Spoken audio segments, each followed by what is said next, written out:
Once the visitation hours finished, we left the hospital. When we gathered at our family home, we began to discuss what we'll be doing from now on. Managing Dad's hospital fees will be tough for Mom to handle on her own, so I'll go to the hospital to pay in her place. It's okay for me to take Dad's checkbook and cards, right? But my mom shook her head. No way! Huh? Why, Mom? Kevin will be going to save you that trouble.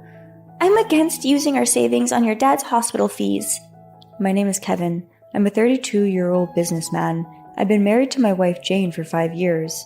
We have a 3-year-old daughter named Rebecca and live a very happy family life. My wife is a very kind person and our daughter is quickly growing up to be a good girl. I want to support my family so that we can continue making fun memories together forever, but there is one person who causes problems for us. That's my mom. My mom has never been a big fan of Jane. Even when they first met, my mom didn't like her, and now that we're married, those feelings have just gotten stronger. Whenever anything happens, I jump in to protect Jane, so we've been okay so far, but a big problem began after we built our home. Last year, after having saved up money for years, my wife and I finally built ourselves a home. We had been living in a cheap apartment that was far from both of our jobs, and when Jane gave birth, the apartment became too small for us. In an effort to make sure our new home will be near Jane's work, the house ended up also being near my parents' house. That's why the problems began after the house was built. My mom began coming over more often. You're here again? Why do you have to talk like that? I've only come 3 times this week. I didn't come yesterday, right? That's true, but last week and the week before you came every day, right? What? You really are a horrible wife if you hate me coming over that much. Having you over every day is a bit tough since I have to prepare dinner for an extra person. My mom would always come at 4:30 p.m. after Jane brings Rebecca home from preschool. Jane has shorter work days so that she can take care of Rebecca more, but since my mom keeps coming over, she's thinking of switching back to working full-time. Every time I come here, the house is a mess. That's why a wife should stay at home. When are you going to quit your job? My mom had an old-fashioned mindset that women shouldn't work once they get married, so she'd always tell Jane that she should quit her job. I like my job, so I'm not going to quit. If I continue working, we can save money for Rebecca to go to university. My mom just laughed. How much do you think you can save with your little salary? We have hundreds of thousands in savings, so there's no need to worry about the future. I'm not sure how long you'll last as Kevin's wife, but I'm not expecting it'll be very long. What do you mean? I don't think it's that serious. If you keep being this useless of a wife, one day Kevin will throw you away and take Rebecca with him. My mom would threaten my wife like this every time. When she first began saying this, Jane genuinely got worried. She worried so much that at some point I had to give my mom a talking to. A wife doesn't have to do all the chores on her own. There's no way that'll become a reason for us to become divorced, I told my mom. And anyway, I love Jane, so I'm the one who should be worried that I'll be thrown away. When I said that, Jane lit up. She understood that those were my genuine feelings, so she decided to ignore my mom and trust me. Oh, did you get scared? You probably got scared. You'll never get to use those hundreds of thousands of dollars I mentioned. I'm not evil. If you become a good wife, I will make sure that you inherit that money, so be quiet and follow my orders. My mom used her inheritance to force Jane to follow her orders. Basically, she was trying to buy her loyalty. Ever since I was young, my mom has been telling my sister and I that she's been saving up money for us. Anytime she scolded us, she would threaten us with that money. We never lived luxuriously, so we trusted that our parents were saving up a lot of money. But since my wife was working and I had a good salary, we had a solid savings of our own. We even had enough money to build a home, so with or without that inheritance, we were fine. That's why those threats didn't work on us. Your mom came again today. Really? She just won't learn. I'm always telling her to stop. I'll try talking to her again. Hearing what Jane said, I warned my mom to stop coming as often, but my mom just assumed that Jane had brainwashed me, so she ignored everything I told her. You fooled Kevin again and made it seem like I'm the bad guy. You're a horrible wife. Did your parents really raise you like this? Which reminds me, your parents passed away, right? I wanted to meet them, but I guess I can't since they're dead. My mom desperately wanted to make Jane angry. Talking about her late parents that way obviously made her upset. Jane tried really hard to not get too emotional. You're being mean. How can you say that with a smile on your face? Oh, well, it's too late, isn't it? They passed away when you were in high school, so now there's nothing we can do but laugh. I didn't understand her. Who would ever laugh at their parents having passed away? I'm not even sure a comedian would do that. Your parents have also passed away. Do you laugh about that too? What are you saying? You're so rude. How dare you laugh at my parents' death? It just made no sense. Was she serious? Was she being annoying on purpose? Dealing with my mom was a huge pain. I felt really bad for Jane every time she would tell me that my mom had come over. One day, something I could never imagined happened. My dad collapsed and had to go to the hospital. It was a stroke. Jane and I rushed to the hospital where my mom and sister were already waiting. My dad was laying on a hospital bed, looking at us apologetically. Dad, are you okay?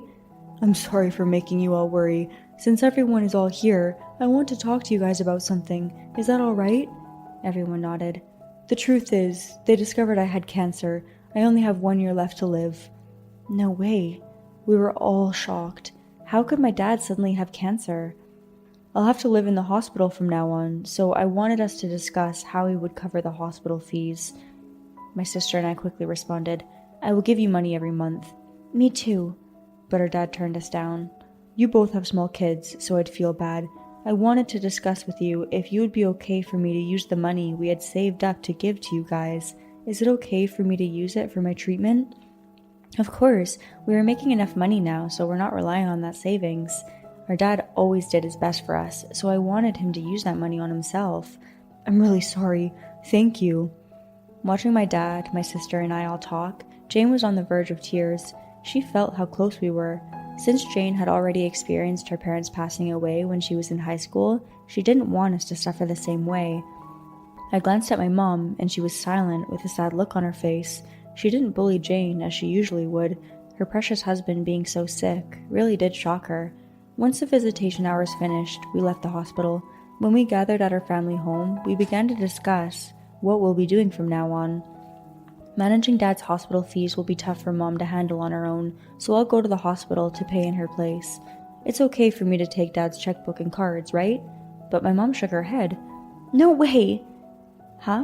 Why, Mom? Kevin will be going to save you that trouble. I'm against using our savings on your dad's hospital fees. We were all shocked. What do you mean, Mom? Why are you against it? That money was meant for you. We spent so many years collecting that money. I don't want it to be wasted like this. It's not being wasted, though.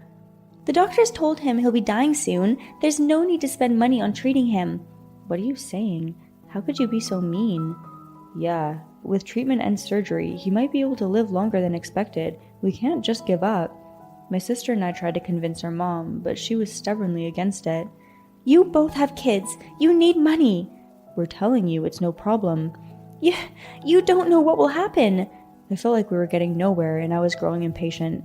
Just give us the money. We will use it for Dad's treatment. I agree. Mom, give it to us. Our mom suddenly began panicking. I can't.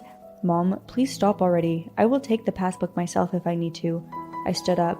My sister joined me, and we began to look for the savings account passbook. Our mom then said something ridiculous. I've used it. All of it. We couldn't believe our ears. Did she just say she used the entire savings? What do you mean? Didn't you say there were hundreds of thousands of dollars?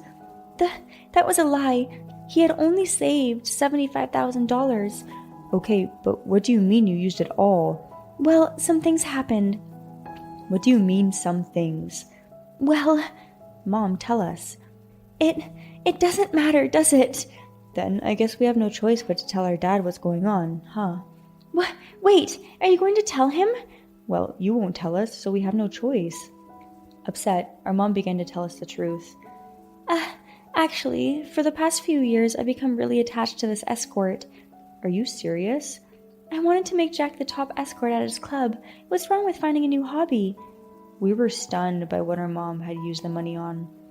What? It's my money too, so it's fine, right? Anyway, your dad is on the verge of death, so there's no point in using the money on him. No one was on my mom's side now. I've lost all hope in you. Whatever. We'll tell Dad everything and decide what to do from there.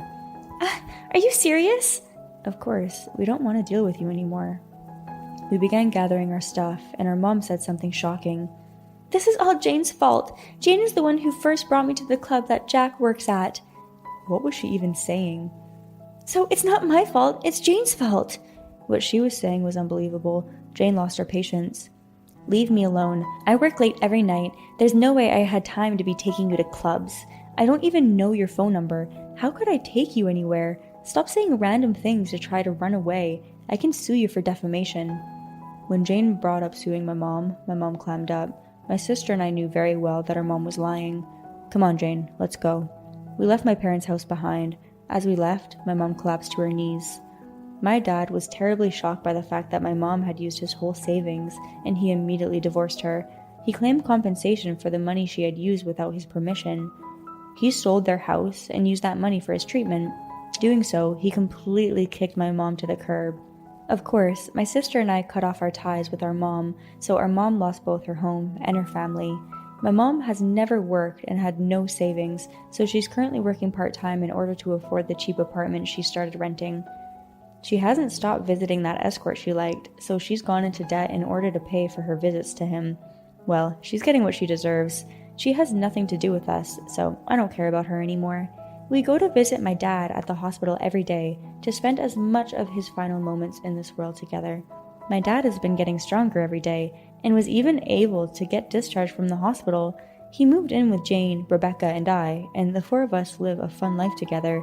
My dad hasn't been cured completely, but at the very least, he's living happily every day.